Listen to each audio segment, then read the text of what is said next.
కర్నూలు జిల్లా అచ్చంపేటలో ఉన్న శ్రీ ఉమామహేశ్వర దేవాలయం అభివృద్ధికి 1,20,00,000 నిధులు మంజూరు చేయడం జరిగిందని మంత్రి జూపల్లి కృష్ణారావు అన్నారు. శ్రీ ఉమామహేశ్వరం దేవాలయం భోగమహేశ్వరం వద్ద నూతనంగా 3 కోట్ల నిధులతో నిర్మించుతున్న పంచలింగాల దేవాలయం, నూతన హనుమాన్ టెంపుల్, గాలిగోపురం, ఘాట్ రోడ్ వెడల్పు పనులకు శంకుస్థాపన స్థానిక ఎమ్మెల్యే డాక్టర్ వంశీకృష్ణతో కలిసి పనులను ప్రారంభించారు. ఈ సందర్భంగా ఆయన మాట్లాడుతూ నల్లమల్ల ప్రాంతంలోని ఉమామహేశ్వర దేవాలయాన్ని పర్యాటక కేంద్రంగా తీర్చిదిద్దేందుకు రాష్ట్ర ప్రభుత్వం ప్రత్యేక శ్రద్ధ కనబరుస్తుందన్నారు. ఈ సందర్భంగా మంత్రి దేవాలయంలో స్వామివారికి ప్రత్యేక పూజలు నిర్వహించారు.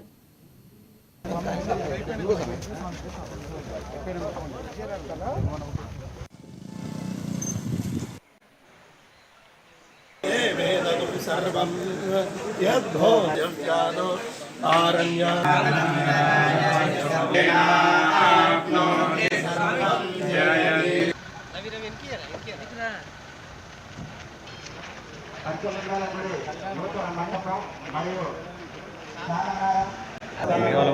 शत्रवः पराजिता स्व अपनिलयन्ताम्